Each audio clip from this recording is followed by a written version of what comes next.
वही नित्य प्रति की जो समस्या है यहाँ पर, नेटवर्क प्रॉब्लम।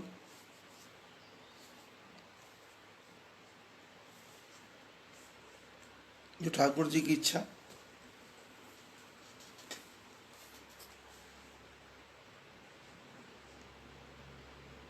क्योंकि जो प्रोफेशन है उसको करने वाले का लिंक टूट जाए तो बात कहाँ से कहाँ पहुंच जाती कुछ पता नहीं।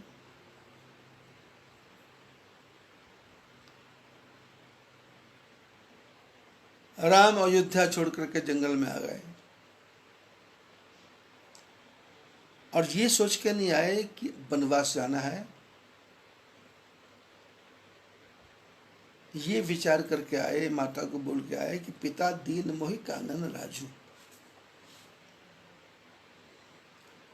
और आप पूरी रामायण जब पढ़ेंगे तो आप देखेंगे कि भगवान ने सब पर राज किया।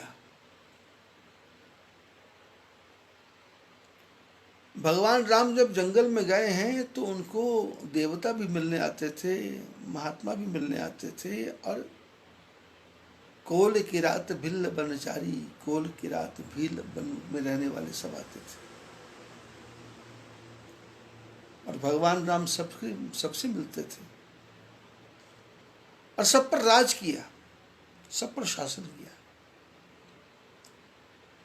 शासन का अर्थ ये नहीं होता कि किसी को दबाना,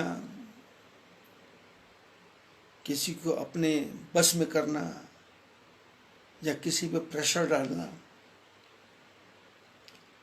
आप अपने घर में बैठे भी शासन कर सकते हो, राज कर सकते हो, लेकिन उसके लिए आपके पास एक बूटी होनी चाहिए, एक बूटी दवा होनी चाहिए। उस बूटी का नाम है प्रेम, उस बूटी का नाम है मीठी भाषा। कौआ किसका धन हर लेता, कोयल किसको दे देती है, मीठे मीठे बोल सुनाकर सबके मन को हर लेती है।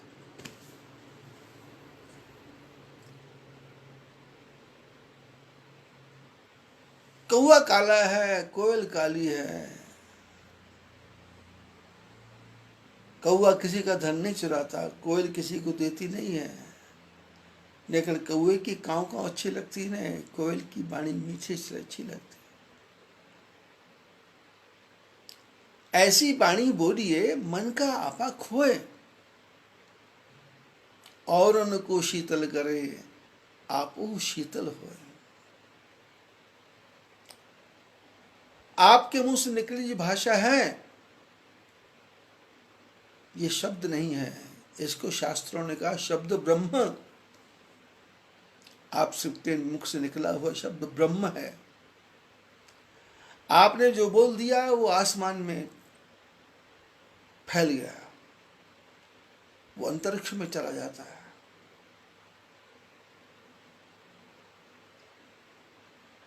आप पूरे अंतरिक्ष में फैल गए। आप लोग थोड़ा विचार तो करो। संसार में रहते रहते हमको गालियां देने की इतनी आदत हो गई है कि हमारे शब्द में, हर शब्द में गाली निकलती है। अब वो गाली इस प्रकार से निकलती है, ये अपने आप को ही गाली दे रहा है, दूसरे को गाली नहीं दे रहा। अपने आप की, अपनी ही माँ को गाली दे रहा है, अपनी ही बहन को गाली दे रहा है, दूसरों को आमंत्रण कर रहा है अपनी माँ के प्रति, अपने बहन के प्रति। एक सेंटेंस बोलता है 3 गाली निकालता है, एक सेंटेंस बोलता है 3 गाली निकालता है। और संत महापुरुष क्या करते हैं? हर सेंटेंस के बाद में राम राम का स्मरण करते हैं। शास्त्रों ने कहा यह जीव ऐसी तीर है, इसके जीभ में से जो निकला है बाण, और यदि किसी को लग जाए तो जीवन भर सामने वाला आपसे नाराज रहेगा और आपके साथ बात भी नहीं करेगा। रिश्ते टूट जाते हैं, संबंध टूट जाते हैं। और यही वाणी है, मीठी वाणी, प्यारी वाणी, राम रस भरी वाणी, परोपकार की वाणी, दूसरे की जीवन को सुधारने वाली वाणी, अपने आप को कुर्बान करने वाली वाणी, और ऐसी वाणी जो लोगों के मन को हरण करने वाली वाणी। व्यंग के तीर नहीं मारना, किसी का उपहास नहीं उड़ाना। आदमी की एक आंख खराब हो गया, आप उसका उपहास उड़ाओगे, आप अपना उपहास उड़ा रहे हो। आदमी का मुंह टेढ़ा है, आप उसका उपहास उड़ाओगे, आप अपना उपहास उड़ा रहे हो, आप अपनी औकात दिखा रहे हो। आदमी एक पैर से लंगड़ा है और लंगड़ा होकर चलता है और आप उसकी एक्टिंग करोगे। आप यदि किसी दूसरे के प्रति बुरी भावना रखते हो तो सबसे पहले आपका मन गंदा होगा, तो आपकी भावना दूसरे के प्रति जाएगी। इसलिए संतों ने, शास्त्रों ने कहा कि शब्दों के जाल को इस ढंग से बनाओ कि शब्द जाल से किसी का भ्रम टूटे पर किसी का मन न टूटे।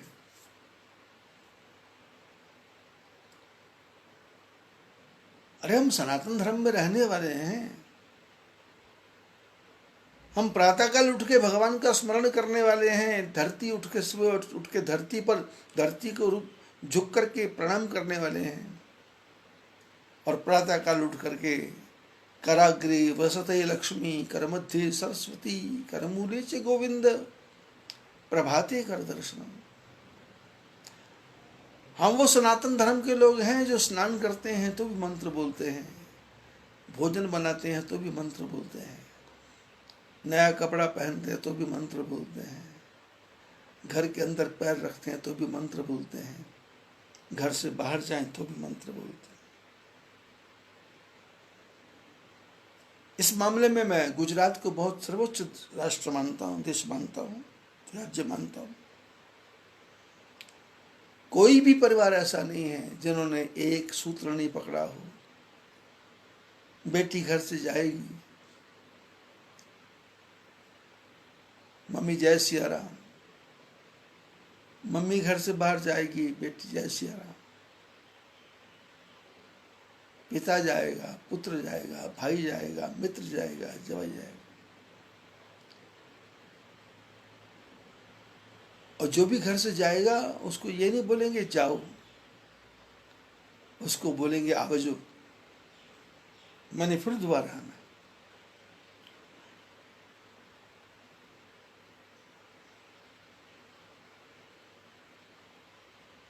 जीवन में एक सूत्र बना लो कि आप घर के बाहर पैर रखो तो आपने भगवान का नाम लेना ही लेना है, और घर के अंदर आओ तो भी भगवान का नाम लेना ही लेना है। अपने साथ भगवान को जोड़ो ना,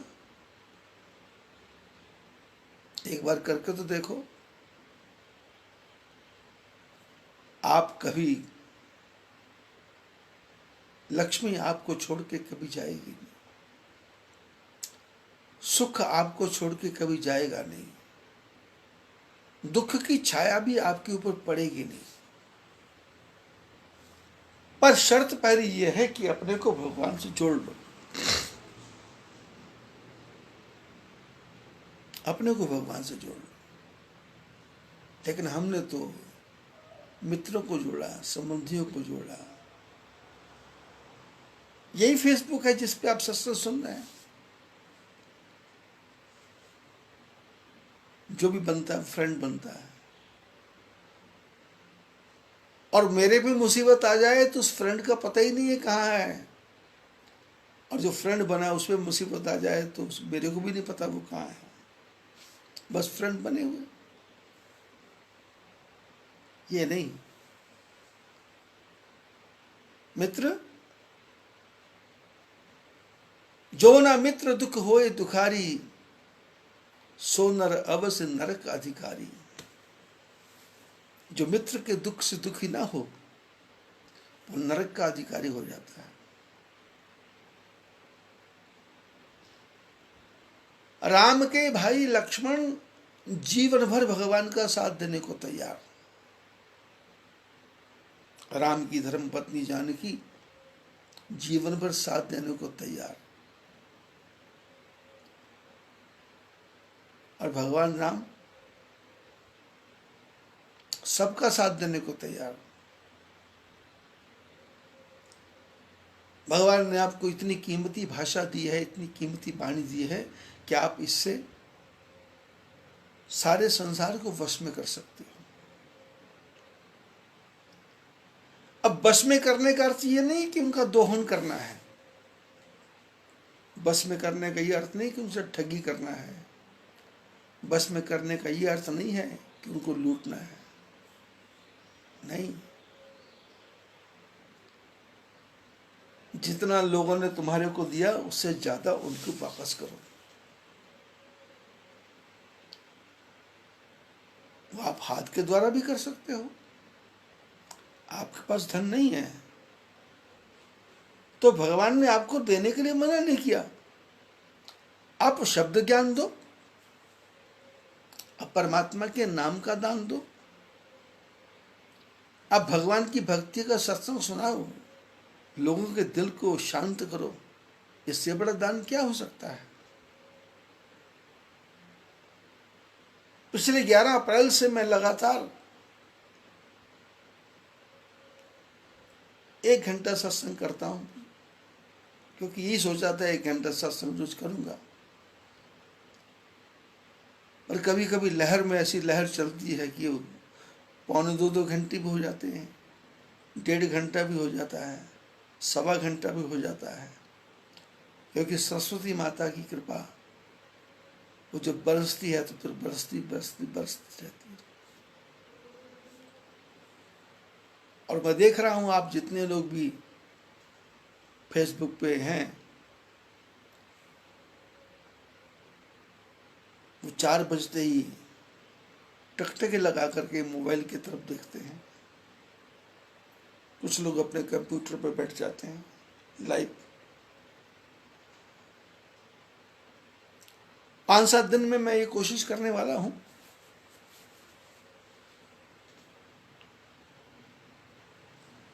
कि कुछ और बढ़िया ढंग से हो इस कार्य को, और ठीक ढंग से करें, क्योंकि लोगों के सुझाव आ रहे हैं कि ऐसा करो ऐसा करो ऐसा करो। तो देखेंगे, बदलेंगे। ज्ञान देना भी एक दान है। शरीर से परिश्रम करके दूसरों की सेवा करना भी दान है।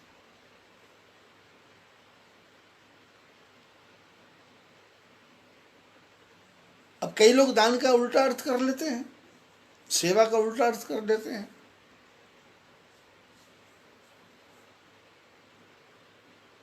एक स्कूल में मास्टर जी बच्चों को पढ़ा रहे थे, तो बच्चों को पढ़ाते बोले, भाई देखो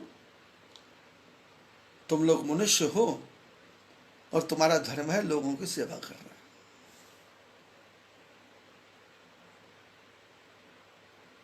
सेवा किया करो। तो जैसे मास्टर ने कहा, किस किस ने समझा, तो सब बच्चों ने हाथ हटा दिए, खड़े कर दिए, हमने समझा हमने समझा। अब घर में जाके लोग अपने अपने ढंग से सेवा करने लगे, कोई किसी ढंग से, कोई किसी ढंग से, कोई किसी ढंग से। 4-5 दिन के बाद में मास्टर जी को ध्यान आया। उन्होंने कहा, भाई मैंने 4-5 दिन पहले चर्चा की थी सेवा करना चाहिए, तो आप लोगों ने किसी ने सेवा की क्या? एक बच्चा तो उठ के खड़ा हो गया। उसने कहा, मास्टर जी इस सेवा करना बहुत मुश्किल है, मैं जीवन में सेवा नहीं करूंगा। मास्टर ने कहा, क्यों, क्या हुआ, कोई परेशानी? बोले, मास्टर जी मैं रोड पे जा रहा था तो आपने समझाया था कि कोई बुढ़ा सड़क पे जा रहा तो उसको हाथ पकड़ के पार करना। तो एक बूढ़ी माता जा रही थी, तो मैंने उसको बोला, माता जी सड़क पार करो। उसने कहा, बेटे मैंने सड़क पार नहीं करना। 100 फुट लंबी चौड़ी सड़क थी। माता जी बोली, मैंने सड़क पार नहीं करना। तो मैंने बोला, माता जी तुमने सड़क पार क्यों नहीं करना? मास्टर जी ने कहा है सड़क पार करो, सड़क पार कराओ। वो बुढ़िया माता तो मेरे से झगड़ा करने लग गई, और मास्टर जी मैंने आपकी बात रखने के लिए जबरदस्ती उसको पकड़ करके सड़क पार करवाया। और जब उसको सड़क पार करवाया तो गाड़ियां बहुत आ रही जाती थी, मेरे को बहुत मेहनत करनी पड़ी। लेकिन जब वो सड़क पार गई तो उसने मेरे को गाली देना शुरू कर दिया, और मेरे को स्कूल आने की जल्दी थी, मैं स्कूल में आ गया। मास्टर जी ने कहा, बेटे वो सड़क पार करना चाहती थी। बोले बोले मना कर रही थी। बोले बोले फिर क्यों करवाया? बोले आपने कहा था। अब ऐसे ही हम जो सुनने वाले लोग हैं, वो संत महापुरुष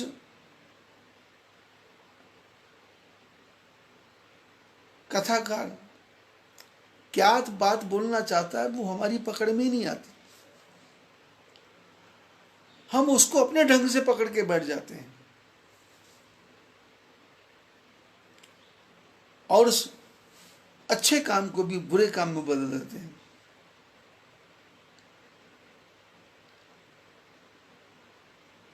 अच्छे काम को बुरे काम में बदल देते हैं।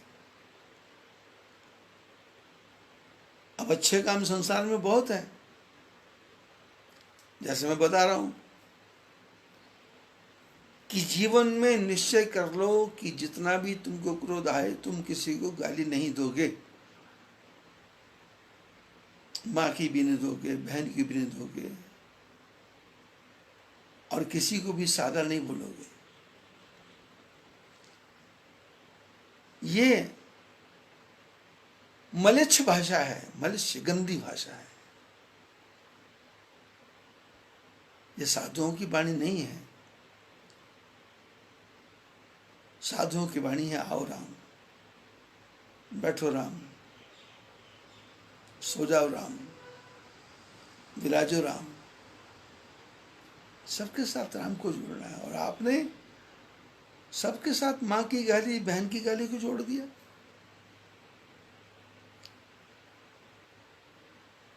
परमात्मा की कृपा से कीमती समय मिला, और भगवान राम ने 14 वर्ष का वनवास लिया, और 14 वर्ष के वनवास को ऐसा किया कि वो मर्यादा पुरुषोत्तम बन गए, विश्व गुरु बन गए।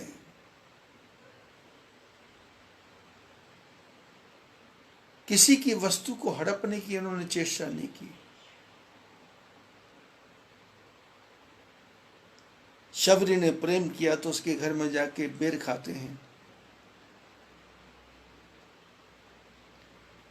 और जंगल के कोल बील किरात लोग कंद मूल फल लाते हैं तो उसको खाते हैं, प्रसाद लेते हैं। जंगल के पक्षी भी उनसे प्रेम करते हैं। राम भगवान निषाद राज की कुटिया में हैं, और वो केवट सूचना देने के लिए भाग गया कि कल प्रातःकाल कोई भी आदमी गंगा में अपनी नौका लेके नहीं आएगा।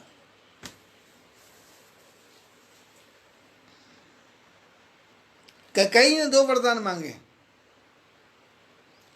कैकेयी दुखी, राम दुखी, दशरथ दुखी, अयोध्या वाले दुखी, भरत भी दुखी। और केवट के पास एक ही वरदान था। उसने कहा कि मेरे को वरदान दो। क्या? बोले कल को गंगा नदी में कोई भी नौका लेके नहीं आएगा। नॉर्मल सा पॉइंट, सीधी सादी भाषा, कोई छलबल भी नहीं, कोई लाग लपेट भी नहीं। और उसके पीछे जो उसका जो भाव छुपा था, उसको निषाद भी नहीं पहचान सका। निषाद मन ही मन मुस्कुराया कि इसने बहुत अच्छा वरदान मांगा भाई। कल को जब गंगा के किनारे कोई नौका होगी नहीं तो राम आगे जाएंगे कैसे?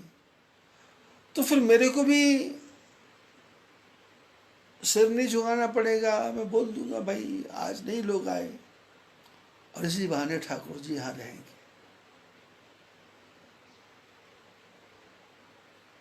देखो शब्दों में क्या ताकत है। कैकेयी के शब्दों ने अयोध्या को नरक बना दिया।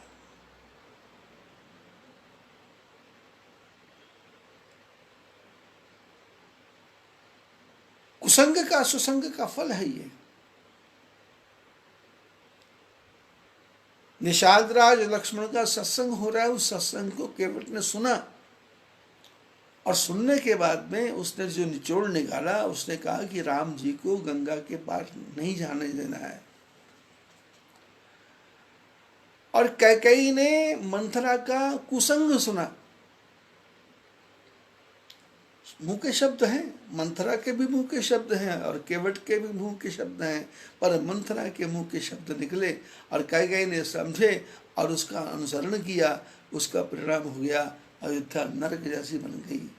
और केवट ने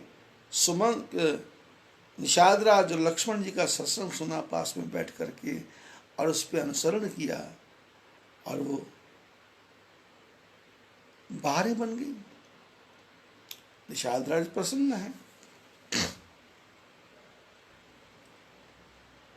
राम कथा में लिखा है कि प्रातः काल राम उठे और बट वृक्ष का दूध मंगवाया, और अपने सिर के जो बाल थे उनमें दूध होकर दूध को डाला, तो दूध से सिर पे जटाएं बन गई। और सुमंत्र जो साथ में आए हैं उन्होंने कहा राम सिर को धो लो, वापस अयोध्या जाना है। तो भगवान राम ने अनेकों प्रकार से सुमन जी को समझाया कि पिताजी को प्रणाम कहना, माता जी को प्रणाम कहना, 14 वर्ष के बाद हम वापस जाएं।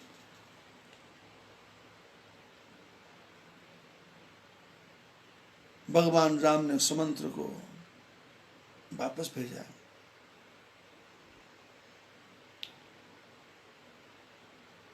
और रथ को लेकर के सुमंत्र वापस जाता है तो भगवान राम के रथ के घोड़ों की आंखों में से आंसू आ रहे हैं। तो जो जंगली जीव, जंगली लोग हैं, वीर लोग, वो देख रहे हैं कि जासु वियोग विकल पशु ऐसे, प्रजा मात पितु जई हैं कैसे। जिनके वियोग से पशु ऐसे हैं, इनकी आंखों में आंसू आ रहे हैं, तो इनके माता पिता कैसे जीवित होंगे। और भगवान राम बोले नहीं, पिता की आज्ञा का अनुसरण करना है और कोई विरोध नहीं करना।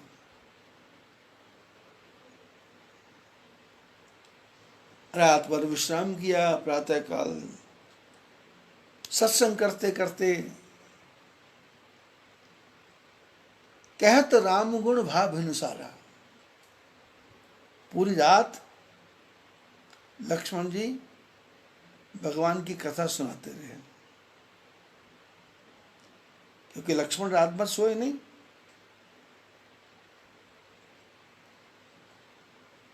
लक्ष्मण जी ने निषाद राज को समझाया कि सखा समुझ अस परिहरि मोहु, सिय रघुवीर चरण रत होहु, कहत राम गुण भाव अनुसारा, जागे जग मंगल सुखदारा। सारी रात सत्संग करते करते बीत गई और भगवान राम प्रातः काल उठे।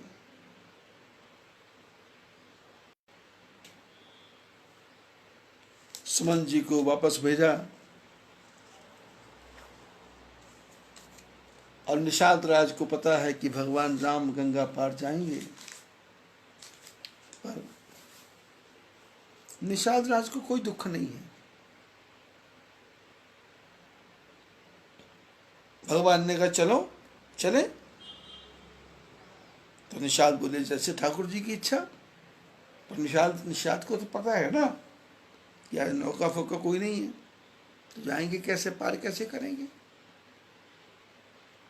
और जब वहाँ जाएंगे तो मैं बोल दूंगा कि भाई एक रात और विश्राम कर लो, कल का प्रोग्राम कर रहा है, क्योंकि 14 साल का वनवास है, तो 2-4 दिन यहाँ भी रुकोगे तो क्या नुकसान है। रामचरितमानस में लिखा है, राम लक्ष्मण जानकी निषाद राज से विदा लेकर के गंगा नदी के किनारे पे आए, तो पूरे निषाद के जो परिवार के लोग थे सब लोग साथ साथ चल रहे हैं। धीरे धीरे पहुंचे।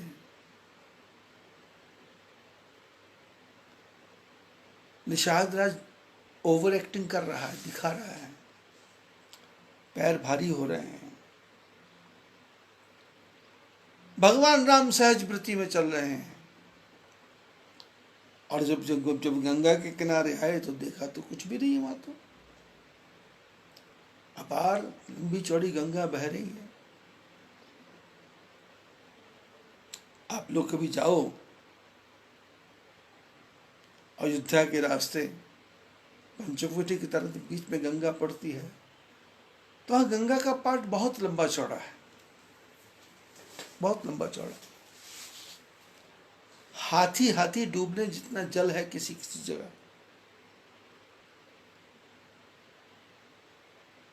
आज भी नौकाएं चलती हैं, केवट लोग वहां रहते हैं।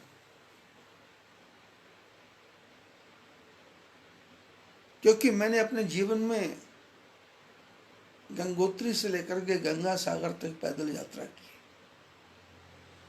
गंगोत्री से लेकर गंगा सागर तक पैदल।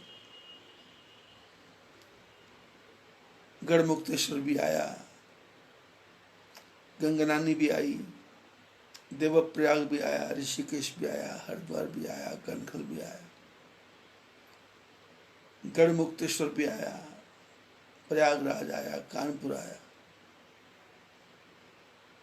वाराणसी आई। से चलते चलते चलते चलते हुबली तक गए। कहीं कहीं रास्ता बहुत साफ है, कहीं कहीं कंकड़ नुकीले नुकीले पत्थर हैं, पैरों में चुभ जाए तो जान निकल जाए।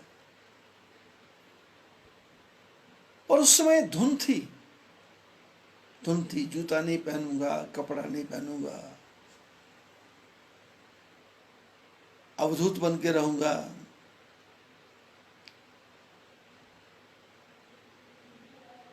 दिगंबर बन के रहूंगा। क्योंकि हमारे महात्माओं में योग हट होता है, योग हट।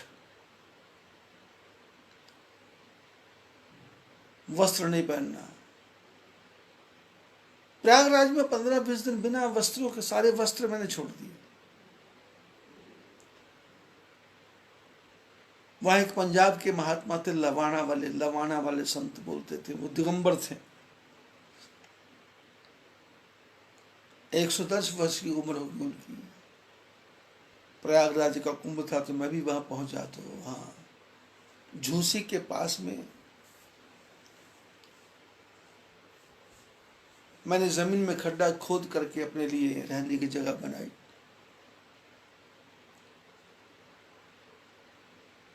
और मेरे को भिक्षा मांगने के लिए कि जाना नहीं पड़ता था। अमृतसर वाले एक संत हैं जिनको बाबा भूरी वाले कहते हैं, काली भूरी वाले, उनका वो लंगर लगा हुआ था। तो प्रातःकाल 5 बजे मेरे गुफा के बाहर दूध रख देते थे गरम, क्योंकि छोटी उम्र थी मेरी, 16, 16.5, 17 साल की उम्र। तो लोग देखते थे तो हैरान रहते थे। तो वो लवाने वाले संतों की तरफ देख के मेरे मन में विचार आया कि मैं भी नंगा रहूंगा। 15-20 दिन बिल्कुल लगन रहा। पर महात्मा जी ने समझाया कि बेटे ऐसा नहीं करना, अभी तुम जवान हो, एक वस्त्र पहनो, एक वस्त्र। तो महात्मा में कैटेगरी होती है, दिगंबर मैंने बिना कपड़े के रहना, फिर अवधूत मैंने एक ही कपड़ा रखना, अद्भुत। फिर तीसरी कैटेगरी है परमहंस, कि 2 जोड़ी कपड़ा रखो और भिक्षा मांग के खाओ। फिर आगे चौथी कैटेगरी है साधु। फिर इसमें 30-35 प्रकार की कैटेगरी है, 30-35 प्रकार की कैटेगरी, श्रेणियां हैं। सबके अपने अपने नियम हैं, सबके अपने अपने कायदे हैं, सबके अपने अपने कानून हैं, उसके अनुसार चलना पड़ता है।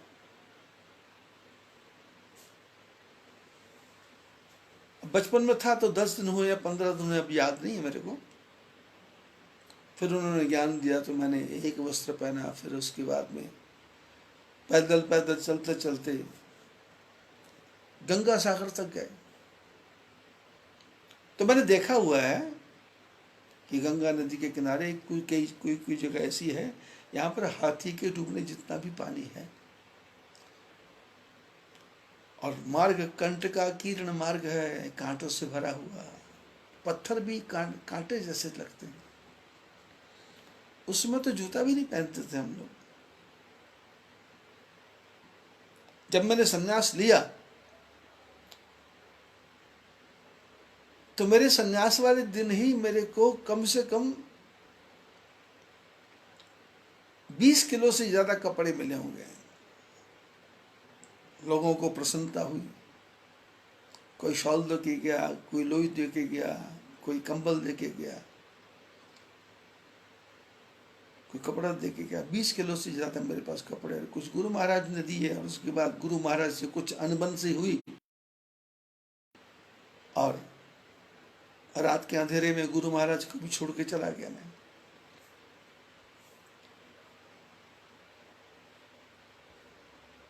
क्योंकि गुरु महाराज कथा करते थे और हमको माइक लगाना पड़ता था, दरिया बिछानी पड़ती थी। तो मन में जो विचार, जो वैराग्य था, जो मन के अंदर वैराग्य था, वो बोलता था कि कहाँ फंस गया भाई तुम, झाड़ू लगाना, दरी लगाना। और जब प्रयागराज पहुंचे तो मन की वृत्ति ऐसी हुई कि पौष माह की ठंड, टेम्परेचर 10 डिग्री, उस ठंड में मैंने सारे वस्त्र बांट दिए और दिगंबर बन गया। 10-15 दिन दिगंबर रहा। उसके बाद महात्मा जी ने समझाया तो मैं अवधूत बन गया। पर उसके बाद में जीवन की यात्रा आगे चली। तो वापस हरिद्वार आए तो एक और संत ने बोला कि भाई कहाँ फंसे हो तुम, कुछ शास्त्रों को पढ़ लो, कुछ ज्ञान प्राप्त कर लो। फिर शास्त्रों को पढ़ने लग गया और आज आपके सामने बैठा हूँ। जैसे भगवान राम गंगा नदी के किनारे पहुंचे और चारों तरफ देखा, क्या है, कोई नौका ही नहीं है।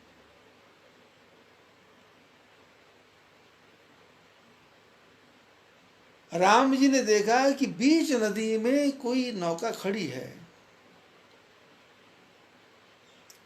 बड़ा सुंदर प्रसंग है ये। मांगी नाव न केवट आना, कहो तुम्हारे मरम में जाना। मांगी नाव न केवट आना। राम जी ने केवट को इशारा किया, भैया नौका ले आओ। केवट ने इशारा किया, नहीं।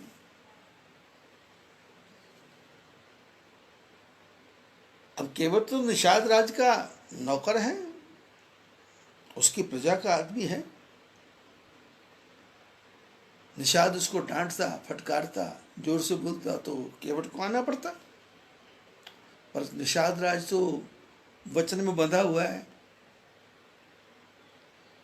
केवट ने कहा, इशारा किया, नौका नहीं आएगी।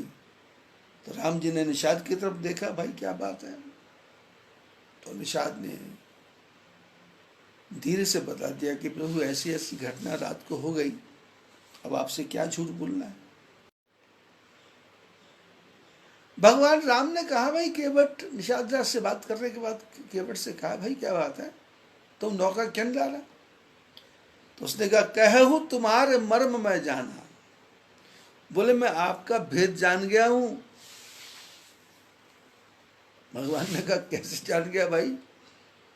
बोले रात को सत्संग हो रहा था, तो सत्संग सुनते सुनते मैंने आपके भेद को जान लिया कि आप मनुष्य नहीं हो, आप स्वयं परमात्मा हो, आप स्वयं ब्रह्म हो, आप स्वयं नारायण हो। मांगी नाव न केवट यान, कहूं तुम्हार मरम मैं जाना। चरण कमल रज कहूं सब कही, मानुष करणी मूरी कछु है। बोले रात के सत्संग में मैं सत्संग सुना, लक्ष्मण जी निषाद राज को बता रहे थे कि आप एक बार गुरु विश्वामित्र के साथ में चलते चलते जंगल में गए, तो जंगल में एक अहिल्या नाम की नारी थी, पत्थर बनी हुई, और आपने उसको पैर लगाया, और पैर लगाते ही वो पत्थर का जो पत्थर है उसमें से औरत प्रकट हो गई।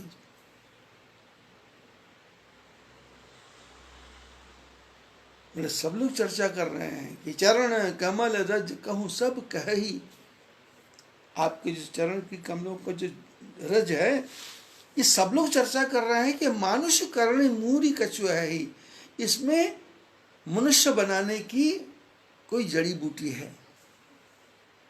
मानुष करणी मूरी कछु है ही, इसमें कुछ छुपा हुआ है आपके, कि जिसको आप पैर लगाते हो वो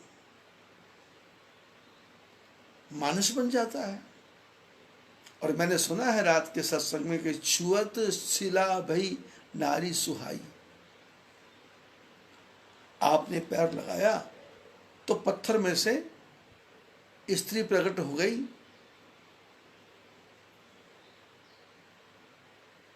बोले जब पत्थर से स्त्री प्रकट हो जाती है तो पाहन ते न काट कठदाई। बोले पत्थर से, ये लकड़ी कोई कठोर तो नहीं है, मेरी नौका लकड़ी की है। लोग भजन गाते हैं ना, मेरी छोटी सी है नाव तेरे जादू भरे पाँव, डर लगे मोहे राम कैसे बिठाऊं तो है नाव में। मेरी छोटी सी है नाव तेरे जादू भरे पाँव, डर लगे मोहे राम कैसे बिठाऊं तो है नाव में। सुना पत्थर से बन गई नारी, सुना पत्थर से बन गई नारी, ये तो लकड़ी की नाव बिचारी, ये तो लकड़ी की नाव बिचारी। केवट ने कहा प्रभु मैंने सुना है पत्थर से औरत बन जाती है, और महाराज मेरे को औरत बने कोई नुकसान नहीं है, पर मैंने सुना है कि आप पत्थर से औरत बनाते हो। और महाराज मेरी तो शादी हो रखी है, और प्रभु आपके चरण लगेंगे तो तरणी और मुनि घरणी हुई जाएगी। ये जो मेरी नौका है ना, ये नौका मेरी औरत बन जाए कोई नुकसान नहीं है, पर ये तो किसी मुनि की पत्नी बन जाएगी।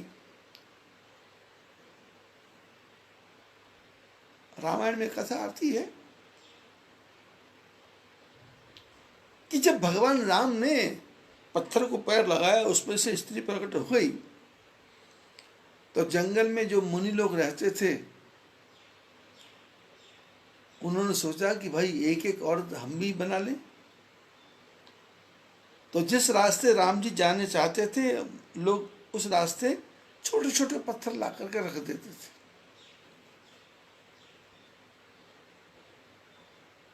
भगवान राम पत्थरों से बच बच के चलते थे, आगे निकलते थे, बच बच के चलते थे, आगे निकलते थे। आगे महात्माओं को झुंड दिखाई दिया। ये घटना है जब सीता जी खो गई थी, उसमें की घटना है।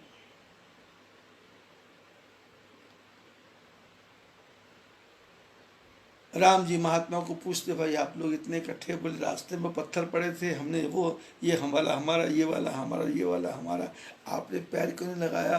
राम जी ने कहा, मैंने शादी की, मैं उसके लिए रो रहा हूं, तो तुम भी काहे को रोने को तैयार हो रहे हो? केवट ने कहा कि तरणी मुनि घरणी हुई जाई, बाट परी मरी नाव उड़ाई। ये मेरी नौका काम करने वाली है, ये मेरी तो नौका उड़ जाएगी। और महाराज, मेरे पास कोई रोजगार नहीं है, कोई धंधा नहीं है, काम नहीं है, यही प्रतिपालो सब परिवारों, नहीं जानो कछु अवर अवारो। मैं इससे अपने पूरे परिवार का पालन करता हूँ, और मैं और कोई काम वाम जानता भी नहीं हूँ, सीखा भी नहीं हूँ। और प्रभु, आप यदि नौका से पार जाना चाहते हो, जो प्रभु पार अवसिगा चहऊ, यदि आप नौका पार, गंगा पार जाना चाहते हो, और वो भी अवश्य, शब्दों की तरफ ध्यान दो, कथा में आनंद आएगा। जो प्रभु पार अवसिगा चहऊ, जो आप गंगा को अवश्य ही पार करना चाहते हो। राम जी ने कहा अवश्य का मतलब क्या? तो केवट ने कहा, आपको कितने साल का वनवास है? बोले 14 साल का। बोले 14 साल का वनवास है तो फिर जाने की जरूरत ही नहीं है, यहीं रहो, 2 रोटी हम खाते हैं, 2 रोटी आपको खिलाएंगे। आपके माता पिता ने किसी कुटिया में, किसी महल में रहने को मना किया है, किसी नगर में रहने को मना किया है, जंगल में गंगा के किनारे रहने को तो मना नहीं किया।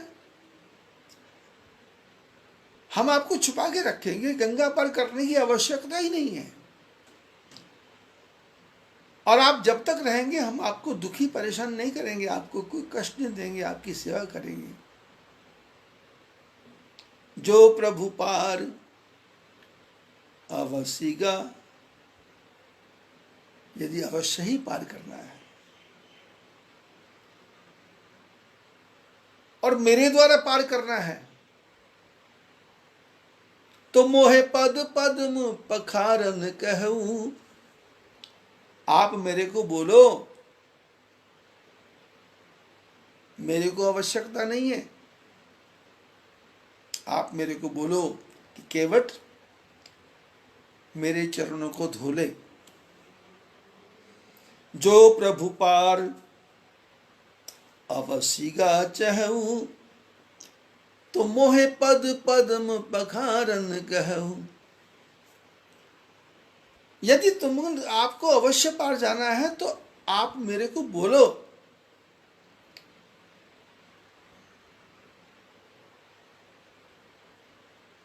नहीं तो मेरे को बोलने की आवश्यकता नहीं है। अही थाह ते थोड़ी के दूर है, कटिलो जल था दिखाए जो। केवट ने कहा, यहां से थोड़ी दूर आगे ऐसी नदी है, यहां पर पानी लंबा चौड़ा हो गया, और वहां पर आप पैदल पैदल भी गंगा पार कर सकते हो, मेरे साथ, मेरी नौका में जाने की आवश्यकता नहीं है।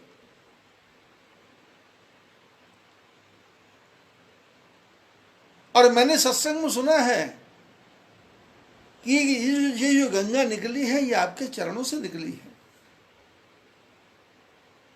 और आप यदि मेरी नौका में नहीं बैठना चाहते हो, तो आप इस गंगा को कहो कि थोड़ी देर के लिए सूख जाए, तो गंगा सूख जाएगी, सीधा सीधा रास्ता बन जाएगा, चले जाओ।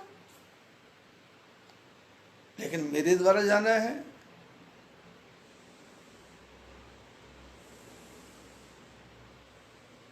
जो प्रभु पार, मैं ही पार करूं, अवश्य का चहु। यदि अवश्य जाना है तो आपको बोलना पड़ेगा कि केवट आ और मेरे चरणों को धो ले। मेरे को जरूरत नहीं है चरणों को धोने की, पर मैं तो अपनी शंका मिटाने के लिए, अपने कष्ट को मिटाने के लिए कि मेरी नौका कहीं मुनि की घरवाली ना बन जाए, इसलिए जो मेरे मन में भ्रम है उसको दूर करने के लिए आपके चरणों को धोऊंगा और चरणों को धो के नौका में बिठाऊंगा और नौका में बिठा के पार कर लूंगा। और वैसे मेरी नौका से पार जाने की आवश्यकता क्या है? भगवान राम बोले, भाई क्यों? बोले, आप चाहो तो बामन से विराट बन जाओ। कितना समय लगता है? आप अपने शरीर को लंबा कर लो, एक पैर इधर रखो, एक पैर उधर रखो, गंगा पार हो गई। मेरी क्या आवश्यकता है? मैंने रात्रि के सत्संग में सुना है कि आपने बामन से विराट हुए और 2.5 कदम में सारी पृथ्वी नाप दी। एक हाथ से लक्ष्मण को पकड़ो, एक हाथ से सीता जी को पकड़ो और उठाओ और उठा के पार जाओ। पर मेरे को पता है आप मेरे को यश देने आए हो, आप मेरे को मान देने आए हो। इसलिए जो प्रभु पार अवश्य गा चहूं, तो मोहि पद पद्म पखारन कहूं। और आप मेरे को बोलेंगे पैर धो ले, और मैं कुछ नहीं करूंगा। पद कमल धोई चढ़ाई नाव, न नाथ उतराई चहूं। प्रभु आप ये मत सोच रहे कि मैं लालची हूं, लोभी हूं। अब कोई भी नौका नहीं है तो मैं रेट बढ़ा दूं। अब कोई नौका नहीं है चारों तरफ और मैं बोलूं नहीं जी मेरे को तो 5,000 चाहिए, 10,000 चाहिए। ना ना, बस इतना ही काम करूंगा। पद कमल धोई, पद कमल धोई चढ़ाई नाव, न नाथ उतराई चहूं। मोहि राम राउर आन दशरथ, शपथ सब सांची कहूं। वर तीर मारहि लखन, पै जब लगी न पाँव पखारे हों। तब लगी न तुलसीदास, नाथ कृपाल पार उतारे हूं। केवट ने कहा पैरों को धोऊंगा और नाव में चढ़ाऊंगा। पद कमल धोई चढ़ाई नाव, बस पैरों को धोया तो नाव पे चढ़ाया। और गंगा पार करने का कोई पैसा भी नहीं दूंगा। पद कमल धोई चढ़ाई नाव, न नाथ उतराई चहूं। कोई पैसा नहीं लूंगा। और इसके लिए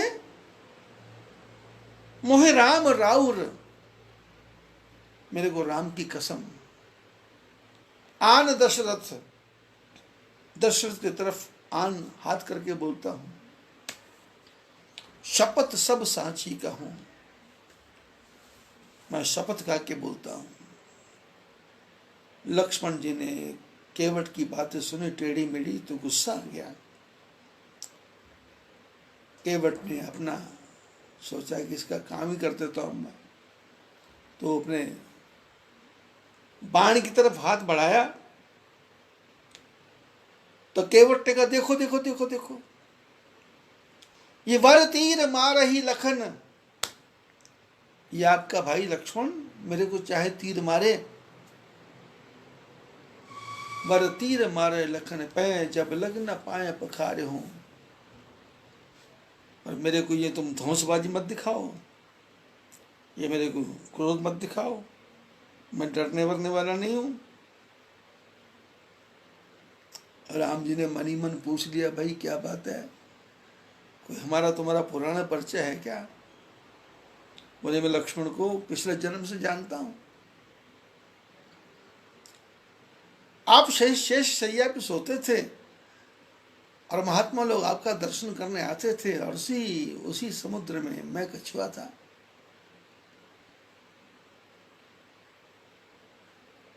तो महात्मा लोग आपके चरणों को पैर लगाते थे, तो मेरी भी इच्छा होती थी कि कभी आपके चरणों में जाके मैं छू लूँ जा करके। और एक दिन मैंने छूने की कोशिश की और शेषनाग ने फुफकार मारी और मैं जल करके भस्म हो गया। और भस्म होने के बाद में मेरे मन में आपके चरणों को छूने की इच्छा थी, तो आपकी कृपा से मैं केवट बन के यहाँ खड़ा हूँ। पद कमल धोई चढ़ाई नाव, नाथ उतराई चहो, मोहे राम राउर यान दशरथ, शपथ सब साची कहो, वर तीर मारहि लखन, वर तीर मारहि लखन, पै जब लगी न पाय पखार हूँ। चाहे लक्ष्मण मेरे को तीर मारे,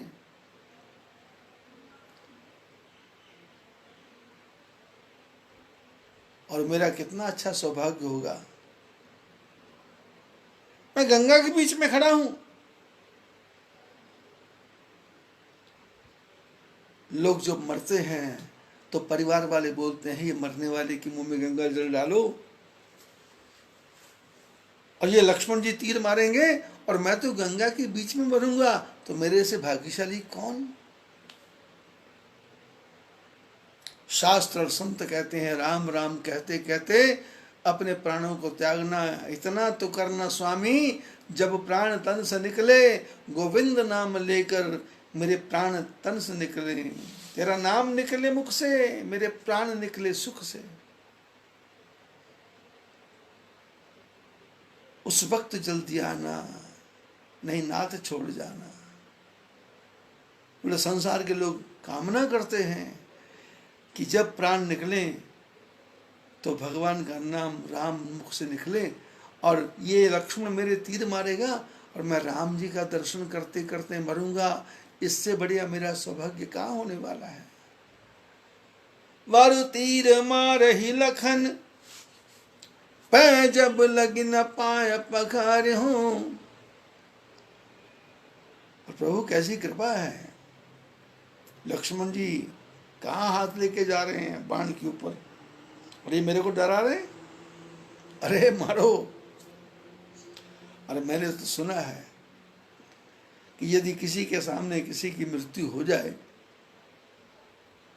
तो उसको शमशान तक छोड़ने के लिए जाना पड़ता है देखने वालों को।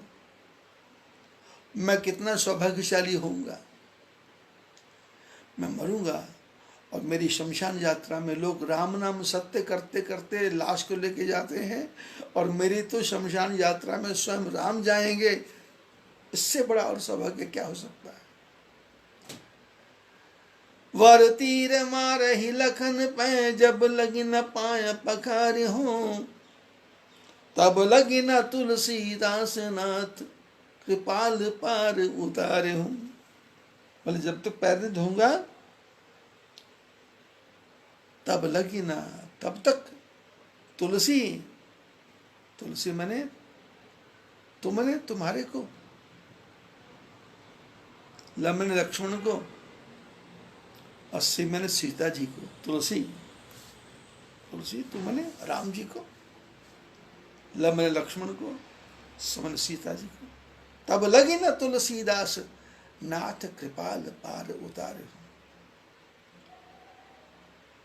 तो साधु लोग महात्मा लोग चर्चा करते हैं कि सुन केवट के बैन, प्रेम लपेटे अटपटे। अब केवट ने कहाँ किसी राजा से बात की होगी,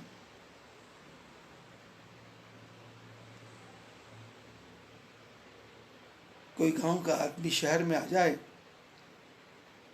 वो तो बात करने में अटकता है। अब इस केवट ने कहाँ राम जी का दर्शन किया था, इसको क्या पता था कि भगवान क्या होते हैं। ये तो रात भर के सत्संग का प्रभाव था कि उस प्रभाव के बीच में ये लहर में खो गया, और इसकी ममता ऐसी बढ़ गई कि इसको लगा कि तुझ में मुझ में बस भेद यही, मैं नर हूं तू नारायण है। मैं हूं संसार के हाथों में, संसार तुम्हारे हाथों में। एक रात के सत्संग में केवट को पता लग गया कि ये कोई बहुत बड़े थोड़ा है, ये नारायण है तो मैं नर हूं। मैं संसार के हाथों में हूं और संसार इनके हाथों में है। केवट भगवान से बात करता है, पर कैसी अटपटी बात करता है। सामने वाले को गुस्सा आ सकता है, सामने वाला क्रोध कर सकता है, सामने वाला बोल सकता है उच्छृंखल है, मूर्ख है, लंपट है, बेवकूफ है। पर निषाद कुछ नहीं बोलता, निषाद कुछ नहीं बोलता। और कथा ध्यान से सुनो। सुन केवट के बैन, प्रेम लपेटे अटपटे, बिहसे करुणायन, चितई जान की लखन तन।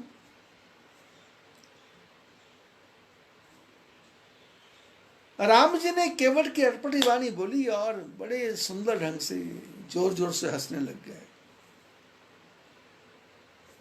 बिहसे करुणायन, चितई जानकी लखन तन। लक्ष्मण जी की तरफ देख के हंसे, जानकी की तरफ देख के हंसे। और जब भगवान हंसे तो जानकी तो गदगद हो गई कि जब से अयोध्या चले थे भगवान के चेहरे पे से तो हंसी गायब हो गई थी।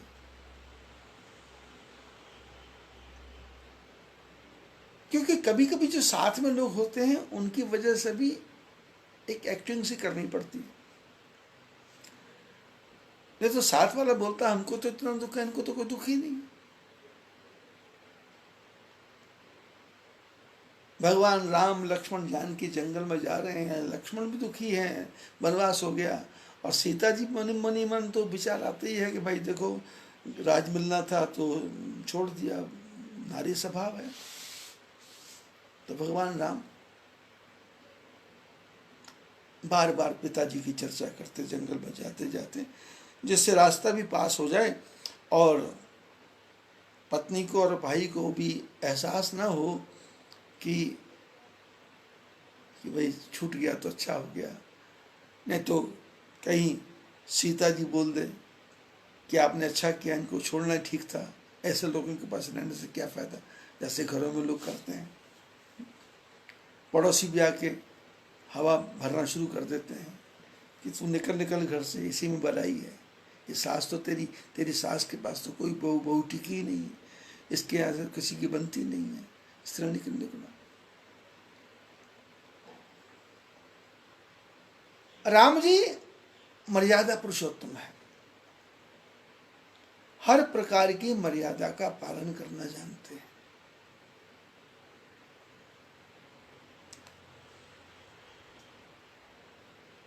और जीवन का ये सूत्र है कि यदि आपको मर्यादा का पालन करना आ गया तो आपने आधा संसार जीत लिया।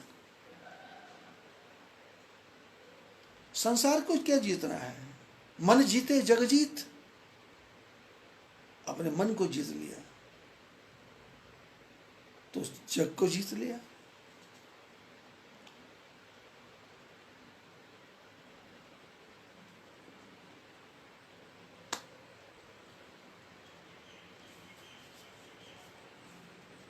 सुन केवट के बैन, प्रेम लपेटे अटपटे, बिहसे। महात्मा लोग चर्चा करते हैं कि भगवान हंसे, हंसे नहीं बिहसे, विशेष प्रकार की हंसी। कभी कभी समाज में 10-15 लोग बैठे हों तो किसी का मजाक उड़ाना हो या किसी को पुरानी बात याद दिलानी हो या किसी को कोई व्यंग करना हो तो उसमें एक अलग प्रकार की हंसी होती है कि जो हंसने वाला भी समझ जाता है और सामने वाला भी समझ जाता है कि क्या पॉइंट है। जैसे घर में बच्चे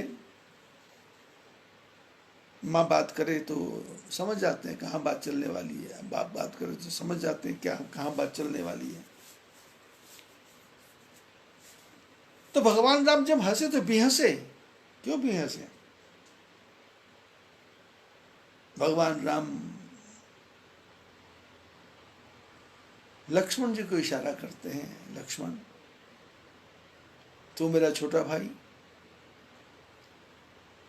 और जब से पैदा हुआ तो हम चारों भाई एक ही जगह रहते थे, एक ही पलने के अंदर सो जाते थे चारों भाई। तो लक्ष्मण माँ का दूध पीता था, पर लक्ष्मण का स्वभाव था कि वो राम जी के पैर के अंगूठे को चूसता रहता था।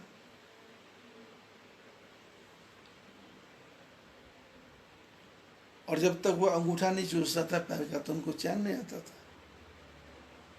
भगवान राम लक्ष्मण की तरफ देखे से बोले, लक्ष्मण तूने तो मेरे पैर का अंगूठा चूसता था, ये केवट तो आज मेरे पूरे पैरों को धो लेगा, ये तो तेरे से भी बढ़ के बड़ा भाई हो गया।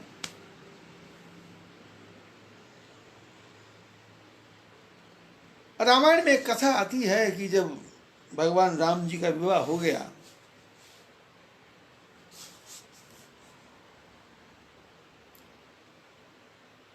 श्रुति की रहती उर्मिला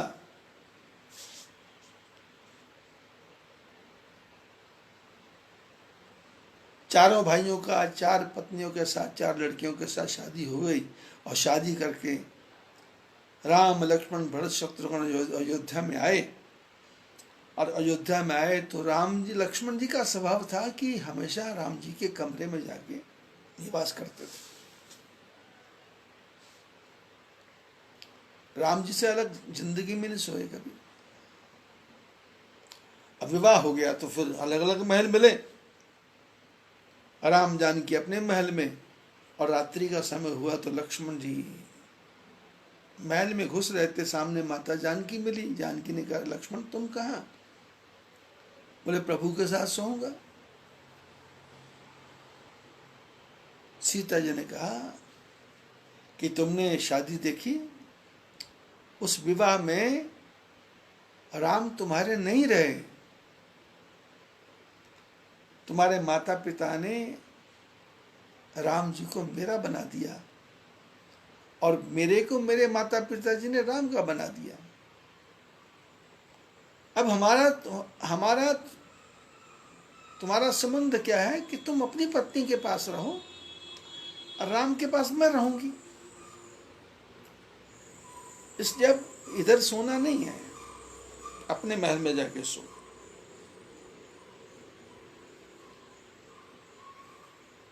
यदि आप शादी के दिन समझ लें, जब शादी की रस्में होती हैं उनकी समझ लें, तो यदि आप सच्चे सनातनी हो तो शादी के दिन ही लड़के के लिए अलग फ्लैट बना के तैयार कर दो, क्योंकि उसमें एक रस्म होती है, दूल्हा सास की गोद में बैठता है, माँ की गोद को छोड़ के सास की गोद में बैठता है,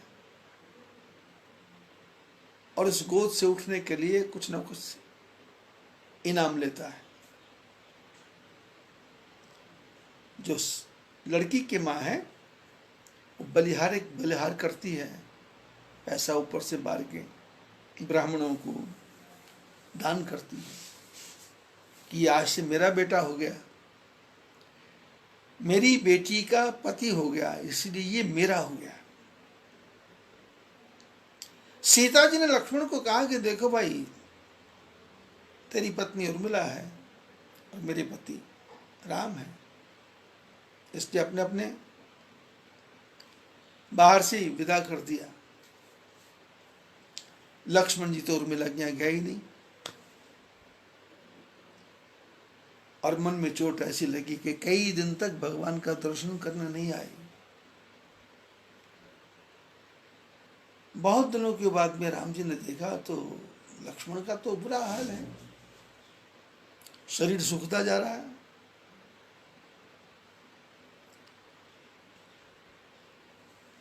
राम जी ने कहा, लक्ष्मण, जानकी जी बैठी हुई थी, लक्ष्मण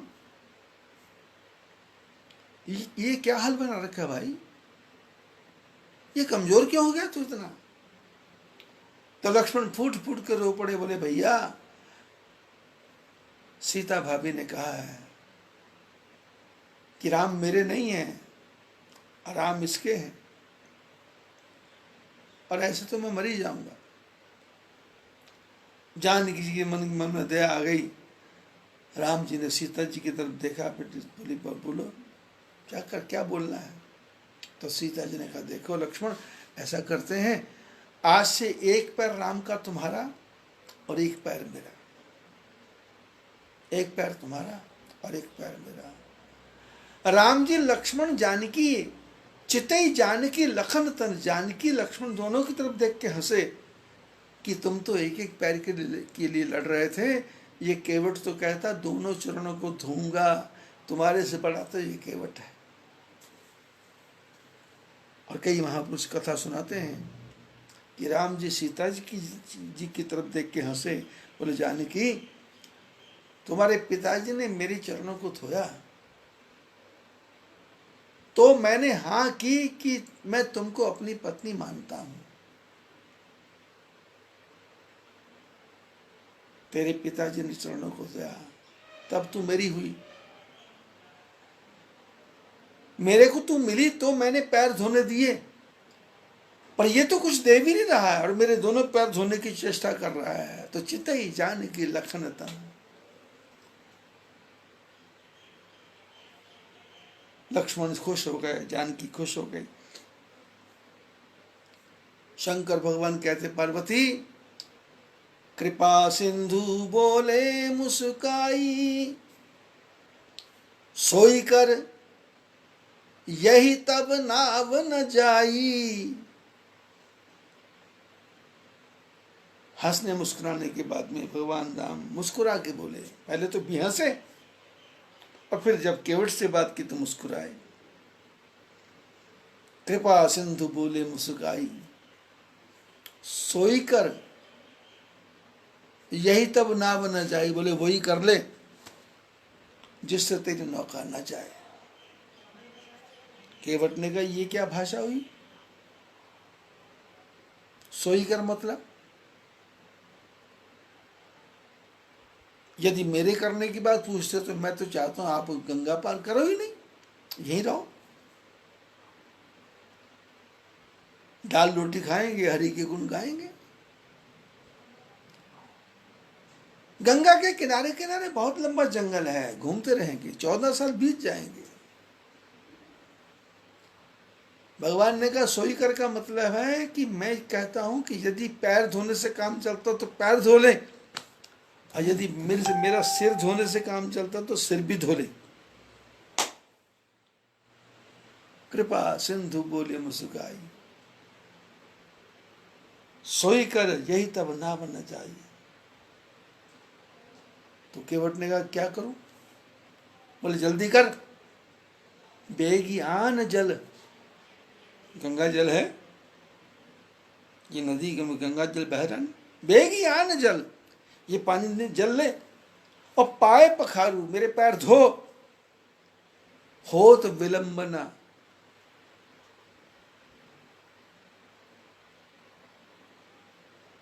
बेगी आन जल पाए पखारू, हो तो विलंब उतार ही पारू। बड़े जल्दी से जल ले और पैरों को धो, अरे देर हो रही है, पार कर दे, जल्दी पार कर दे। शंकर भगवान कहते हैं पार्वती जासु नाम सुमिरत एक बारा, उतर ही नर भव सिंधु अपारा, सोई कृपाल केवट ही निहोरा, यही जग किए तिहु पगहुत थोरा। बोले जिनके नाम का स्मरण करने से आदमी भवसागर पार हो जाता है, वो कृपालु भगवान। कौन से कृपालु, जिन्होंने सारे संसार को 3 कदम से छोटा बना लिया। वो केवट को हाथ जोड़ के बोलते हैं कि भैया हो तो विलंब उतारे ही पारू, हमको देर हो रही है। भगवान राम गंगा नदी के किनारे खड़े थे और गंगा ने जब भगवान के चरणों को देखा तो गंगा प्रसन्न हो गई कि अरे ये तो वही मेरे परमात्मा, मेरे भगवान, मैं तो इनके चरणों से निकली हूं, यही तो चरण है जिन चरणों से मैं निकली हूं, जिन चरणों से निकली सुरसरी शंकर जटा समाई, भज मन राम चरण सुखदाई। गंगा देख रही है ये तो मेरे पिता हैं, ये तो मेरे जन्मदाता हैं, ये तो मेरे को संसार में भेजने वाले हैं, ये परमात्मा आ गए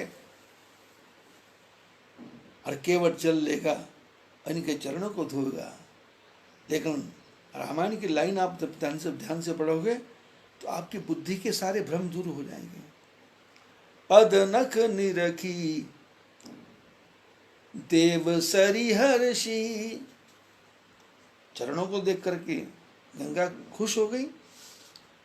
पर सुनी प्रभु वचन मोहमति करशी, पर जब भगवान की बातें सुनी तो गंगा को लगा कि ये भगवान नहीं है भैया, ये तो कोई सीधा साधा मनुष्य है, मेरे को भ्रम हो गया।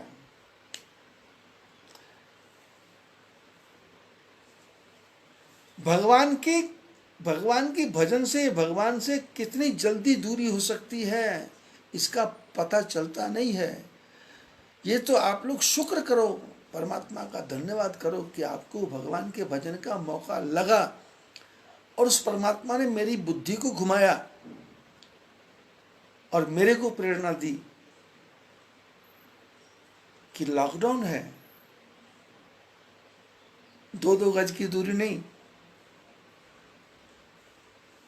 आज इस कथा को अमेरिका में बैठे लोग सुन रहे हैं, इंग्लैंड में बैठे लोग सुन रहे हैं, फ्रांस में लोग बैठ के सुन रहे हैं, कनाडा में लोग बैठ के सुन रहे हैं आज की कथा को। 3 गज की दूरी नहीं, हजारों मील दूर लोग बैठे हैं।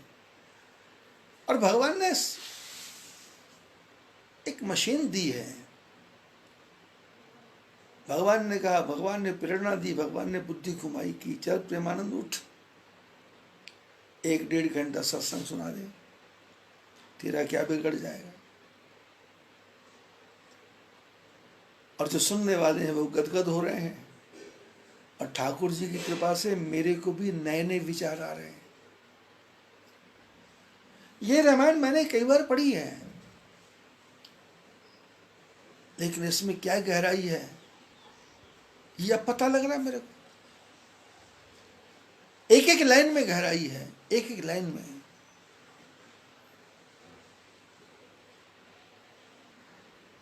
छोटी सी बात में गंगा का मन मोहित हो जाता है, ये राम नहीं है। छोटी सी बात में गरुड़ का दिमाग खराब हो जाता है कि ये भगवान नहीं है।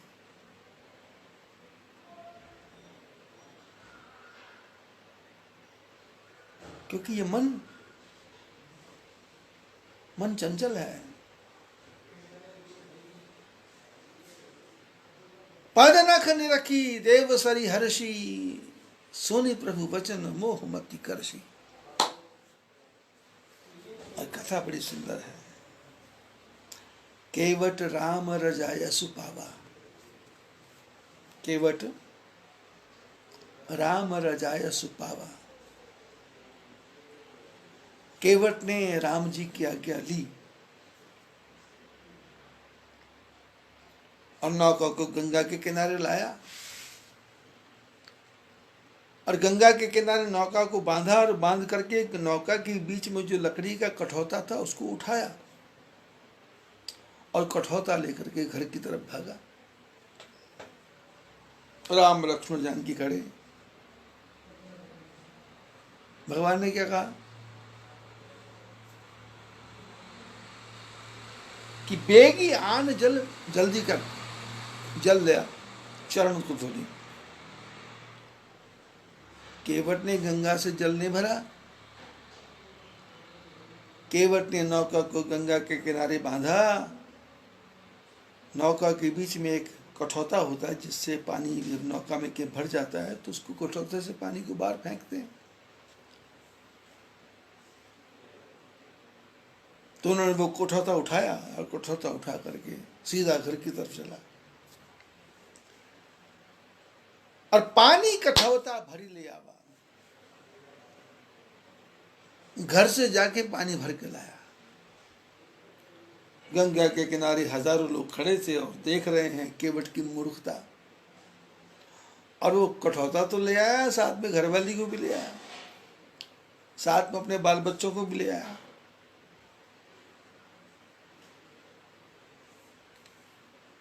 केवट राम रजाया सुपावा, पानी कठौता भरी लई आवा।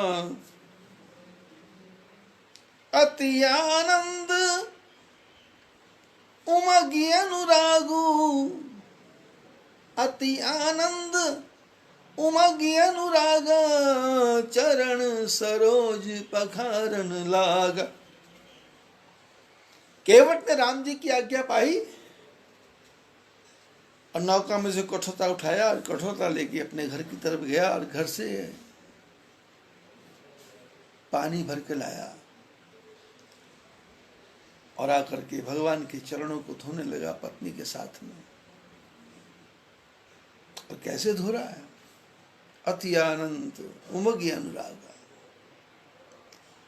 हृदय का प्रेम उछल उछल के बाहर आ रहा है, हृदय का प्रेम उछल उछल के बाहर आ रहा है। अति आनंद उमगी, डूब गया, प्रेम में डूब गया, प्रेम में सरावर हो गया, प्रेम में रच बस गया। अति आनंद उमगी अनुरागा, चरण सरोज पखारन लागा। भगवान के चरण कमलों को धीरे धीरे कठौता रखा और कथा में लिखा है राम जी ने एक पैर कठौती में रखा। केवट ने कहा एक नहीं दोनों रखो। भगवान ने कहा पहले एक धो लो फिर दूसरा। बोले मैं एक धोऊंगा और फिर आप दूसरा नीचे रखोगे तो फिर रेत लग जाएगी।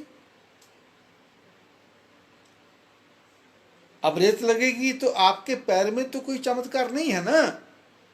आपके पैर में जो रेत लगती है उसमें चमत्कार है।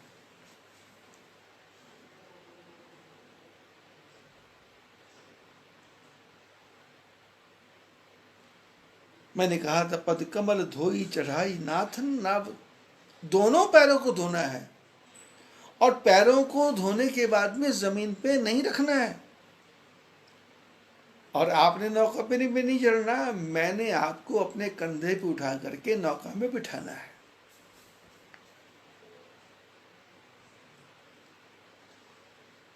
अब राम जी के साथ ऐसा व्यवहार हो रहा है तो लक्ष्मण जी तो साइलेंट हो गए, क्योंकि वो एक बार उन्होंने बाण की तरफ हाथ किया तो केवट ने ऐसे ऐसे तीखी तीखी बातें सुना दी। तो राम जी ने लक्ष्मण को इशारा किया भाई शांति रखा करो। तो लक्ष्मण जी ने कहा भाई बोलने से फायदा कुछ नहीं, अपनी तो दाल यहां गलने वाली नहीं। अति आनंद उमगी अनुरागा, चरण सरोज पखारन लागा। वर्षि सुमन सुर सकल सिंहाही, एहि सम पुण्य पुंज को नाही। वर्षि सुमन सुर सकल सिंहाही। आकाश से लोग फूलों की वर्षा कर रहे हैं और प्रसन्न हो रहे हैं और साथ साथ बोलते हैं कि इसके जैसा भाग्यशाली तो कोई भी नहीं हो सकता। अरे किसी ने एक चरण धोया होगा, किसी ने चरणों पे आंसू गिराए होंगे, पर यह तो भगवान के पूरे चरणों को धो रहा है।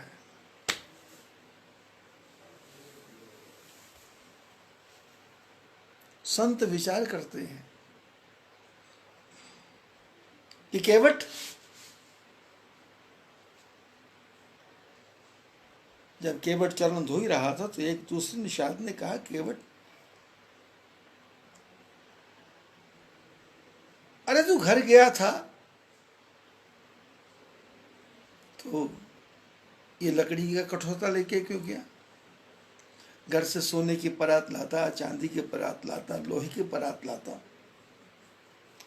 केवट ने कहा, मैंने रात में सब सुन लिया है कि भगवान को, राम जी को सोने चांदी से दूर रहना है, और मैं कठौते को क्यों लाया हूं, इसके बारे में समझाऊं? बोले क्यों? बोले भगवान नौका में जाएंगे और ये नौका को बचाने वाला है केवट, ये कठौता नौका को बचाने वाला है कठौता। मैं राम के चरणों की धूल से नौका को बचाना चाहता हूं आज, पर इस नौका को इस कठौते ने पूरी जिंदगी बचाया, क्योंकि जब जब भी नौका में पानी भरा तो इस कठौते ने पानी को निकाल निकाल के बाहर किया। यदि ये कठौता नहीं होता तो ये मेरी नौका आज पानी में डूब गई होती। तो मेरे मन में विचार आया कि मैं नौका को बचाना चाहता हूं, पर नौका को बचाने वाला कौन? बोले कठौता। बोले इसलिए मैंने सोचा कि नौका में बैठने से पहले भगवान को कठौते में बिठाऊं। जिस कठौते ने नौका को बचाया, पहले मैं कठौते का कल्याण करूंगा, उसके बाद में नौका का कल्याण करूंगा। केवट राम रजाय सुपावा, पानी कठौता भरी लई आवा। पानी का कठौता भर के ले आया। किसी ने कहा केवट कठौते में पानी लाना था, सोने चांदी के बर्तन लाता। बोले देखो भाई, सोने के बर्तन में भगवान के चरणों को धोता तो चरणामृत पी लेता, उसके बाद वो सोने का स्वभाव है, वो पानी तो पीता नहीं है, तो ये चरणामृत खत्म हो जाता। पर ये कठौता लकड़ी का है, मैं भगवान के चरणों को धोऊंगा, और भगवान के चरणों को जब धोऊंगा तो भगवान के चरणों का चरणामृत कुछ ये लकड़ी चूस लेगी। जब लकड़ी के अंदर भगवान का चरणामृत चला जाएगा तो दूसरे दिन फिर अपने कुएं का पानी डालूंगा, और इसमें से नीचे जो भगवान के चरणों का जल अमृत बना है वो ऊपर आएगा। तो इस प्रकार से 14 साल तक मैं भगवान के चरणों का चरणामृत लगातार पीता रहूंगा। केवट राम रजाय सुपावा, पानी कठवता भरी लई आवा। तो लोगों ने कहा भाई ठीक है, कठौता था तो घर जाने की क्या जरूरत थी? बोले बच्चों को, पत्नी को लेने गया था। तो बोले बच्चों को लेने गया था तो फिर कठौता यहाँ छोड़ के जाता। बोले नहीं नहीं, हमारी नौका तो गंगा में चलती है, पर हमारा गांव तो गंगा के किनारे थोड़ा दूर है, और उस घर के पास में मेरा एक कुआं है, जिस कुएं के पानी से हम नहाते हैं, स्नान करते हैं, घर का भोजन बनता है, घर की साफ सफाई होती है। तो मैंने विचार किया कि ये जो जल है, ये तो गंगा जल, ये तो नारायण के चरणों से निकला है, इस गंगा जल से ही भगवान के चरणों को धोऊंगा तो फायदा क्या है? आज मेरे कुएं का भाग्य भी उदय हो गया। तो मैंने कठौता उठाया, और कठौता उठा करके अपने घर के कुएं के जल को लेके आया हूं, और उस जल से भगवान के चरणों को धोऊंगा और अपने जीवन को पवित्र कर लूंगा। केवट राम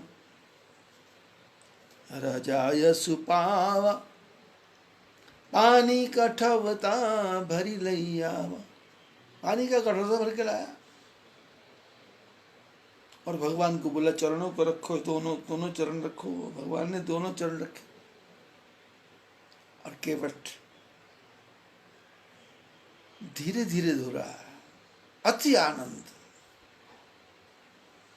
राम जी ने कहा केवट जल्दी करो भाई, इसने कहा आप देखो तो सही, जन्म जन्म की मैल आपके पैर में लगी है, किसी ने धोने की चेष्टा ही नहीं की होगी। अब मेरे को मौका लगा है तो मेरे को चरण की धूल धोने दो, रगड़ने दो। भगवान ने कहा केवट भाई देखो, पैर धोले जल्दी कर, हमको नौका में बिठा। केवट ने कहा परेशानी क्या है? बोले देखो भाई, ये मैं दोनों पैर मैंने केवट कठौते में रखे हैं तो मेरा बैलेंस बिगड़ रहा है, ऐसा लगता है मैं गिर जाऊंगा। केवट ने कहा प्रभु पूरा तो नहीं मानोगे? बोले क्या? बोले आज एक बात तो मेरी समझ में आ गई, क्या पढ़े लिखे आदमी नहीं हो। लक्ष्मण जी को क्रोध आ रहा, पर वो चुप। भगवान ने कहा भाई हम गए, गुरु गृह गए पढ़न रघुराई, अल्प काल विद्या सब पाई। मैं गुरु जी के आश्रम में गया था, थोड़े समय में सारी विद्या मेरे को मिल गई। केवट ने कहा गुरु जी के आश्रम में तो जरूर गए होंगे, पर आज एक बात का पता लग गया कि आपने गुरु जी के चरणों को कभी नहीं धोया। राम जी ने कहा क्या बात कर रहे हो भाई, पहले दिन ही हमने गुरु जी के चरणों को धोया था। तो केवट ने कहा धोया होगा, पर 1-2 मिनट में ही मामला सटला दिया होगा, खत्म कर दिया होगा। बोले केवट, राम जी ने कहा ना बहुत प्यार से धोया, बड़े आनंद के साथ धोया। आधा घंटा पौना घंटा तक गुरु जी के चरणों को धोते रहे। तो केवट ने कहा आपने गुरु जी के चरणों को धोया? गुरु जी खड़े थे बैठे थे? बोले खड़े थे। तो बोले खड़े थे तो गुरु जी गिर गए क्या? राम जी ने कहा गुरु जी कैसे गिरते हैं? बोले क्यों? बोले गुरु जी का जब बैलेंस बिगड़ता था तो हमारे सिर को पकड़ लेते थे। तो केवट ने कहा जब आपको फार्मूला पता है, जब आपको तरीका पता है, तो मेरे को क्यों बोल रहे हो जल्दी कर जल्दी कर? आप गिरने वाले हो तो मेरे सिर को पकड़ के खड़े हो जाओ, मैं आपको गिरने नहीं दूंगा। अति आनंद उमगी अनुरागा, चरण सरोज, पैरों को धो रहा है, चरणों को धो रहा है। राम जी ने कहा जल्दी करो। केवट ने कहा प्रभु अभी आपने कहा कि गुरु गृह गए पढ़न रघुराई, अल्प काल विद्या सब पाई। गुरु जी के आश्रम में आप पढ़ने गए थे, वहां पर आपने सारी विद्या पाई। तो आपने, ये ब्राह्मण लोग पितरों के लिए मंत्र पढ़ते हैं कि पितरों का मोक्ष हो जाए। आपने ये मंत्र भी पढ़े हैं क्या? भगवान ने कहा पढ़े हैं। बोले प्रभु थोड़े सुना दो मंत्र। भगवान ने कहा भाई तू किस चक्कर में पड़ा है, हमको जल्दी कर। केवट ने कहा देखो प्रभु हम केवट हैं और हमारे यहाँ नियम है, जो पहले आता है उसको पहले पार जाना है, जो बाद में आता है उसको बाद में पार जाना है। हमारे यहाँ कोई वीआईपी कल्चर नहीं है, हमारे यहाँ कोई भेदभाव नहीं है, हमारे यहाँ कोई छोटा बड़ा नहीं है। और राम जी ने कहा कमाल कर रहे हो भाई, प्रातः काल से हम 3 आदमी खड़े हैं यहाँ पर, चौथा तो कोई है ही नहीं। केवट ने कहा प्रभु आपको दिखाई नहीं दे रहा कि यहाँ और भी कोई है? राम जी ने चारों तरफ देखा है, पूरे निषाद लोग हैं, सब लोग अपने लोग हैं सब। केवट ने कहा प्रभु आपको भी नहीं दिखाई दे रहा? मेरे दादा परदादा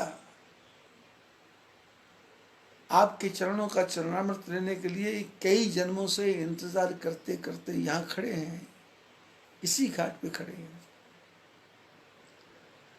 आप मंत्र पढ़ोगे तो मेरे पितरों का पार हो जाएगा, इसलिए आप कृपा करो। पद पखारी जलपान करी, अति आनंद उमगी अनुरागा, चरण सरोज पखारन लागा।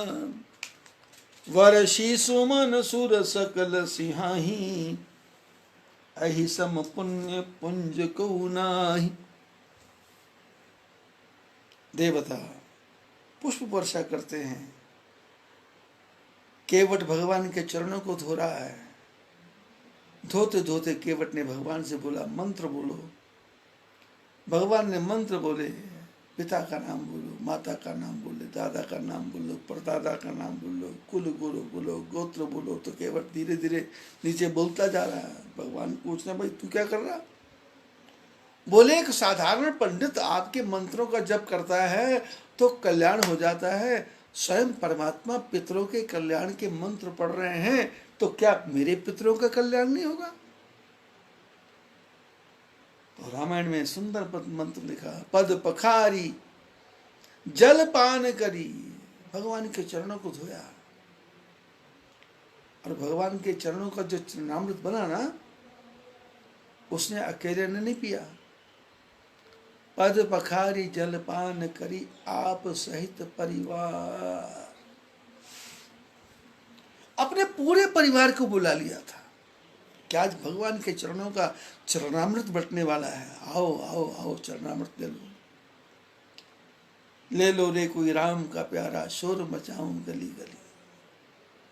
धर योगी का भेष में अलख जगाऊं गली गली, राम नाम के हीरे मोती मैं बिखराऊं गली गली।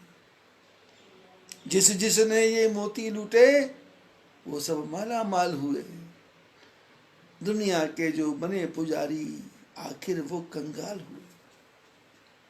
पद पखारी जल पान।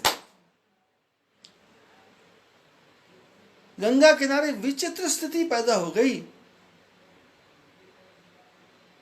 पहले तो लक्ष्मण जी को कुछ समझ नहीं आ रहा था, सीता जी को कुछ समझ नहीं आ रहा था, पर जब केवट ने भगवान के चरणों को धो करके सुंदर चरणामृत बनाया,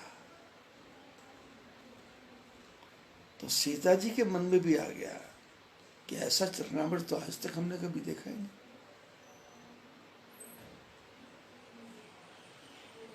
तो सीता जी राम जी के पास आई तो केवट ने कहा, माता जी आपके चरण भी धोने? बोले नहीं नहीं नहीं, कुछ प्राइवेट बात कर रही हूं। राम जी ने कहा, बोलो।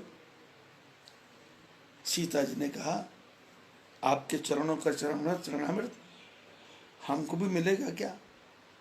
राम जी ने कहा, देखो भाई, ये तो पुजारी से पूछो, ये पुजारी से पूछो, केवट से, मेरे से नहीं पूछना। मैं तो ठाकुर जी हूं, और मंदिरों का नियम है, कभी कोई पुजारी किसी मंदिर में आने वाले से नाराज फराज हो जाए किसी बात से, तो वो क्या करता है?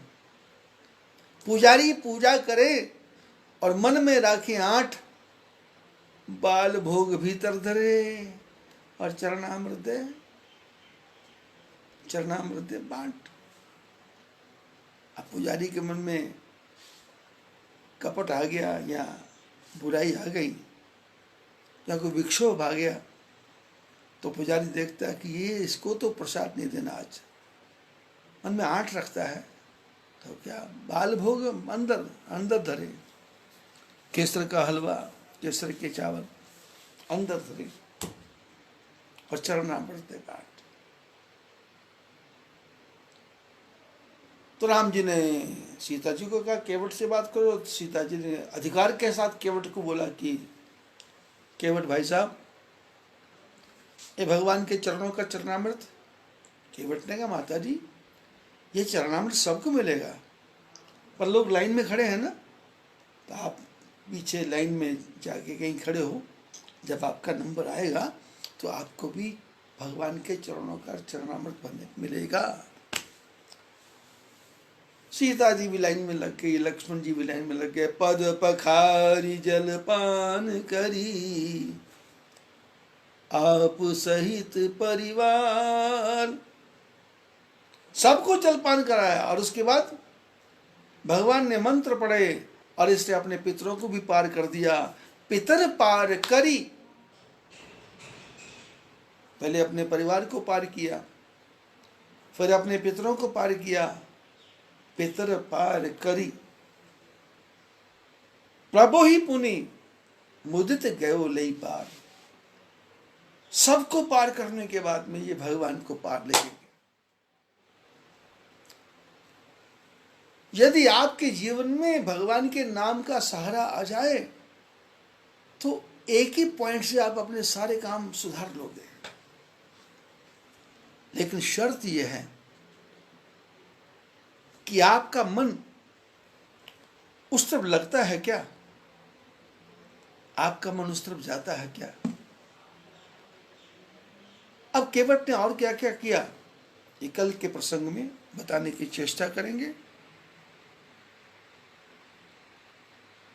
जैसे कि आप सबको पता है ये कथा नित्य प्रति YouTube में भी आ रही है, फेसबुक में भी आ रही है। तो फेसबुक में भी ज़्यादा से ज़्यादा लोगों को शेयर करो, क्योंकि जब मैं कथा सत्संग शुरू करता हूँ तो नित्य प्रति देखता हूँ कि कितने लोग देखने को बैठे हैं। तो ये इसमें मोबाइल में आ जाता है। और YouTube में होता है कि आप शेयर कर देंगे, लाइक कर देंगे और बेल आइकन की घंटी दबा देंगे तो ये कथा जो है ये लाखों करोड़ों तक पहुंच जाएगी जो हिंदी भाषा समझने वाले हैं। और ठाकुर जी की कृपा से जो कथा मैं सुना रहा हूँ है तो संतों का प्रसाद, महापुरुषों का प्रसाद। बड़े बड़े महापुरुषों का सत्संग किया है और छोटे छोटे महात्माओं का भी सत्संग किया है। तो यहाँ से भी ज्ञान मिला, उसका ज्ञान का अर्जन किया है। और यदि मेरी भाषा से किसी का भला होता है तो आपका क्या बिगड़ता है। तो आप इसको ज़्यादा से ज़्यादा प्रसार करो, क्योंकि मैं नहीं चाहता कि संसार में एक ही आदमी सुधर जाए। मैं तो चाहता हूँ सब सुधरें, सब ठीक लाइन पे आए, सब संपन्न हो। इसलिए मैं तो रोज जो प्रार्थना भी बोलता हूँ, सुखी बसे संसार सब। अपने सुख की कामना नहीं करता, सुखी बसे संसार सब। और कहता हूँ दुखिया रहे ना कोई दुखी ना रहे। तो आपसे एक ही प्रार्थना, फेसबुक में अपने मित्रों को शेयर करो, यूट्यूब में जाके लाइक करो, शेयर करो, सब्सक्राइब करो और बेल आइकन की घंटी को दबाओ। भगवान आपका मंगल करे। बद्री विशाल भगवान की जय।